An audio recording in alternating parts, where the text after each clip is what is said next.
Bonjour à tous. Perkenalkan, nama saya Kalastia Devi Anggraini. Saya dari Studi Bahasa dan Sastra Prancis Universitas Gadjah Mada. Di video ini, saya ingin membahas salah satu novel karya Aung de Geus. Sebelumnya, teman-teman sudah tahu Aung de Geus siapa? Aung de Geus merupakan penulis asal Prancis.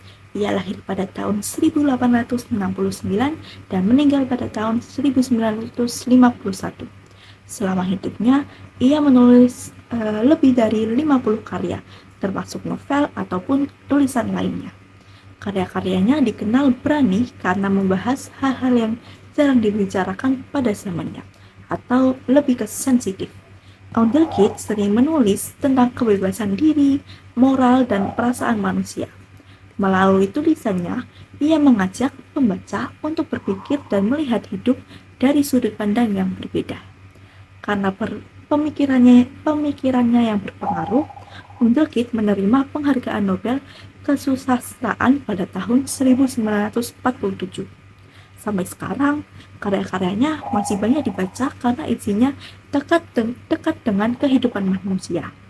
Di sini, saya akan membahas salah satu novel karya Aung de Geus yang berjudul Orang Bejat. Orang Bejat atau novel asli yang berjudul bahasa Prancis Les Morales, karya Aung de Geus. Novel ini sudah diterjemahkan dalam bahasa Indonesia oleh Renita Amalia dan terbit tahun 2024. Novel ini memiliki 161 halaman. Orang Bejat artinya bukan yang seperti teman-teman pikirkan ya. Istilah yang lebih ke perubahan cara berpikir tokohnya. Pada buku ini memiliki 3 bagian. Pada bagian yang pertama diawali dengan seorang pria bernama Michel yang sejak muda sudah terbiasa dengan didikan yang super ketat. Ia menghargai pendidikan, nilai moral, dan disiplin. Ia hidupnya hanya berfokus pada penelitian atau meneliti sesuatu, sampai ia tidak sempat untuk mencari kesenangan dalam hidupnya. Kemudian, ayahnya yang sudah tua khawatir untuk meninggalkan Michel sendirian, dan bisa dibilang ayahnya berpesan untuk Michel segera mencari pasangan hidupnya. Kemudian, Michel bertunangan dengan seseorang perempuan bernama Marceline, dan pertunangan itu dilakukan di sisi tempat tidur ayahnya di rumah sakit. Tetapi ternyata Michel tidak mencintai perempuan tersebut karena ia berpikir kalau tidak pernah mencintai perempuan lainnya. Kemudian pernikahannya berlangsung sederhana. Setelah pernikahan, mereka berdua melakukan perjalanan ke Afrika Utara, khususnya di Tunisia. Tapi pada saat perjalanan, Michel jatuh sakit yang terbilang cukup parah, membuat ia sangat lemah dan bergantung pada Marceline. Michel ternyata mengidap tuberkulosis. Selama sakit, Michel menyadari kalau tubuhnya itu benar-benar lemah dan ia takut akan kematian. Michel merasa selama ini hidupnya sangat amat kosong dan ia mulai memperhatikan hal-hal kecil sekitar seperti cahaya matahari masuk ke jendela, suara jejak kaki, dan udara pagi. Hal seperti itu saja membuat Michel merasa hidupnya berbeda. Kemudian, karena kondisinya yang sangat amat parah, dokter menyarankan untuk Michel pergi ke suatu tempat yang hangat. Kemudian, Michel dan istrinya Marceline pergi ke Alsace, tepatnya di kota Biskra. Setelah pulih dari sakit, Michel tidak lagi hidup seperti sebelumnya yang berkutat pada pendidikan, nilai moral, aturan yang ketat. Kemudian pada bab kedua, Michel dan Marceline kembali ke Perancis. Michel mulai menjauhi kehidupan akademik yang sebelumnya ia jalani dengan sungguh-sungguh. Penelitian dan kegiatan pendidikan yang dulu menjadi fokus hidupnya kini tidak lagi dianggap hal yang penting. Kemudian, Michel lebih banyak menghabiskan waktu di daerah pedesaan. Ia mulai mengurus beberapa tanah miliknya dan sering berinteraksi dengan para pekerja, seperti petani dan serta pemuda-pemuda desa. Karena mereka, Michelle jadi melihat bentuk kehidupan yang ia anggap lebih sederhana dan apa adanya. Dalam lingkungan ini juga, Michelle mulai melihat nilai pada kekuatan fisik dan kebebasan hidup yang sederhana. Ia merasa kehidupan mereka jauh lebih nyata daripada hidupnya di masa lalu. Dari sini juga cara pandangnya terhadap hidup mulai berbeda. Pada bagian ini, Marceline juga dinyatakan sempat hamil. Namun, kehamilan tersebut tidak berjalan dengan baik. Mungkin karena kondisi perjalanan yang melelahkan dan Michelle yang banyak berubah, sehingga membuat Marceline mengalami keguguran. Sejak kejadian ini, kondisi tubuh Marceline tidak benar-benar pulih. Ia menjadi lebih sering sakit dan semakin lemah. Kehilangan tersebut juga meninggalkan luka yang dalam bagi Marceline, walaupun Marceline tidak mengungkapkannya. Seiring berjalannya waktu, Marceline tampak semakin lemah. Marceline semakin lemah bukan hanya karena kondisi tubuhnya, tetapi juga kelelahan batin. Ia tetap setia mendampingi Michelle, tetapi semakin hari ia merasa sendirian dan kesepian. Akhir cerita, kondisi Marceline semakin memburuk. Tubuhnya semakin lemah dan semangatnya semakin perlahan menghilang. Michelle melihat penderitaan itu, tetapi ia tidak lagi bisa memberi perhatian dan kehangatan seperti dulu. Dengan harapan suasana baru bisa membantu, mereka akhirnya pergi ke Italia. Namun, perjalanan ini justru menjadi akhir kebersamaan mereka. Di sana, kondisi Michelle semakin menurun, hingga akhirnya ia sakit parah, dan akhirnya meninggal dunia. Kematian Marceline terjadi dalam suasana yang sangat sepi. Michelle merasa kehilangan. Ia sedih, namun ia tetap percaya kalau pilihan hidup yang ia ambil adalah pilihan yang benar untuk dirinya. Di akhir cerita, Michelle menceritakan perjalanan hidupnya kepada beberapa sahabatnya. Ia tidak ingin dibenarkan dan tidak ingin meminta rasa kasihan. Ia hanya ingin agar orang lain memahami pilihannya. Meskipun pilihannya itu membuatnya harus menjalani hidup sendirian. Cerita ini diakhiri dengan gambaran Michelle yang sebagai seseorang yang telah mendapatkan kebebasan dalam hidupnya. Tetapi kebebasan itu harus ia bayar dengan kehilangan dan jauhnya hubungan dengan orang-orang terdekat. Saya juga ingin sedikit membahas saat Michelle bertemu dengan teman-temannya yang satu profesi, seperti arkeolog dan filsuf. Michelle berpikir kalau menurut dia, sebagian besar dari mereka bahkan tidak benar-benar hidup, hanya berpuas diri dengan tampil seakan-akan hidup, dan menganggap kehidupan ini sebagai rintangan celaka yang menghalangi kegiatan menulis mereka. Dari sini kita bisa berpikir, Michelle juga memperhatikan kalau sebagian besar hidup dari mereka sama seperti ia yang tidak benar-benar hidup. Mereka hanya puas untuk terlihat sibuk, tapi mereka tidak merasakan kehidupan yang sepenuhnya. Karena mereka berpikir kalau hanya berpuas diri atau bersenang-senang itu akan menghambat untuk mereka menulis karya. Dari sini Michelle jadi berpikir apa sih artinya hidup yang sebenarnya.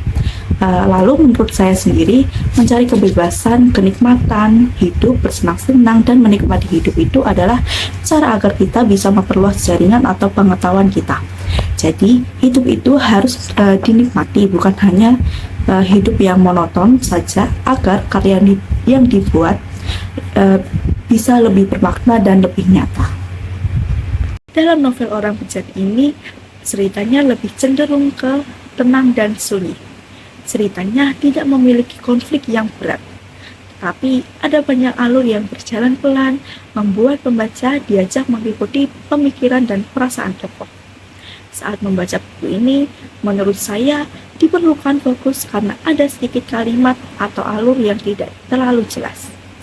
Cerita yang tidak memiliki dialog panjang atau pertengkaran yang lebih. Pembaca bisa ikut merasakan bingung serta kesepian yang dialami tokoh. Latar seperti pedesaan dan perjalanan bisa memperkuat suasana cerita. tempat-tempat yang digambarkan sederhana, tetapi bisa memberi kesan kalau tokohnya sedang mencari kehidupan. Karena ceritanya banyak berisi perasaan dan pikiran, membaca buku ini tidak perlu terburu-buru dan harus menghayati walaupun halamannya terbilang cukup sedikit. Karena jika dibaca terlalu cepat, pasti akan ada yang tertinggal. Kemudian saya akan menjelaskan tokoh-tokohnya. Michel adalah tokoh utama dalam novel Orang Bijak atau Les Morales. Di awal cerita, Michel digambarkan sebagai pria yang serius dan terpelajar. Ia hidup dekat dengan dunia pendidikan, menyukai buku, penelitian, dan kehidupan yang teratur. Hidupnya berjalan sangat rapi, tapi terasa kaku dan penuh aturan. Setelah menikah dengan Marceline, Michel mengalami sakit yang cukup berat. Dalam masa sakit itu, ia mulai banyak memikirkan. Dari situlah, perlahan cara pandangnya terhadap hidup berubah. Ia mulai merasa bahwa hidup yang selama ini ia jalani terlalu membatasi dirinya. Kesehatannya membaik, Michel justru semakin menjauh dari kehidupan lamanya. Ia mulai tertarik pada kehidupan yang lebih sederhana dan lebih bebas. Ia mengagumi kekuatan fisik, kebebasan bergerak, dan cara hidup yang menurutnya lebih nyata. Michel merasa hidupnya kini lebih nyata dibandingkan masa lalunya. Namun, perubahan ini membuat Michel semakin fokus pada dirinya sendiri dan tidak melihat orang sekitar dan orang tersayangnya. Ia lebih mengikuti keinginan dan perasaannya, tanpa banyak memikirkan dampak bagi orang lain. Kemudian, di akhir cerita, Michel tampil sebagai sosok yang telah menemukan kebebasan dirinya, tetapi harus hidup dalam kesepiannya atau kesendiriannya. Kemudian Marceline merupakan istri Michel. Di awal cerita, ia digambarkan sebagai perempuan yang lembut, setia, cantik, dan penuh perhatian. Ia sangat peduli pada Michel, terutama saat suaminya sedang sakit. Marceline menjadi pendamping yang sabar dan selalu berada di sisi Michel. Namun, seiring perubahan Michel, posisi Marceline dalam hidupnya perlahan tergeser. Marceline sering mengalah dan menyesuaikan diri. Meskipun secara fisik dan batin ia semakin lelah, kesehatannya terus menurun dan ia kerap jatuh sakit. Marceline juga mengalami kehamilan yang tidak berjalan dengan baik. Kemudian ini semakin melemahkan kondisi tubuh dan perasaannya.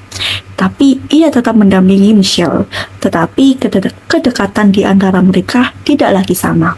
Hubungan mereka lebih sering diisi dengan keheningan daripada obrolan. Di akhir cerita, kondisi Marceline semakin memburuk. Ia jatuh sakit dan akhirnya meninggal dunia. Kepergian Marceline menjadi penutup cerita ini, sekaligus menunjukkan harga yang harus dibayar dari pilihan hidup Michel. Pada novel Orang Bijak ini memiliki gaya bahasa yang sederhana. Penulis tidak menggunakan kata yang cukup rumit, tetapi juga memiliki atau mengandung banyak makna. Cerita ini seperti pengakuan seseorang tentang hidupnya sendiri. Karena itu, pembaca perlu membaca dengan pelan-pelan dan memahami. Kemudian juga pada alur perubahan tokoh yang terjadi itu secara perlahan dan tidak ada peristiwa besar yang langsung mengubah hidup Michel. Semua perubahan yang terjadi pasti perlahan-lahan dari cara berpikir hingga cara memandang orang sekitar. Novel Orang Bijak ini bisa direkomendasikan bagi seseorang yang menyukai cerita yang membuat kita bisa berpikir tentang hidup, perasaan, dan pilihan manusia. Novel ini yang diawali dengan menceritakan seseorang pria yang perlahan-lahan mulai menemukan kebebasan diri dan arti hidupnya sendiri, sekaligus menentang apa yang dianggap norma oleh masyarakat. Novel ini juga cocok untuk orang yang ingin memahami orang lain dan berpikir apa yang sebenarnya penting dalam hidup, Tetapi menurut saya novel Orang Bejat ini memiliki alur yang tenang. Tapi bagi saya juga buku ini memiliki pemahaman yang berat. Cerita yang lebih fokus pada perubahan tokohnya dan tidak memiliki kejadian-kejadian yang besar. Dari cerita ini juga memberi pemahaman kalau mencari kebebasan belum tentu mendapatkan kebahagiaan. Akhir cerita ini juga tidak memberi kesan yang membuat pembaca merasa lega. C'est tout pour moi. Merci beaucoup.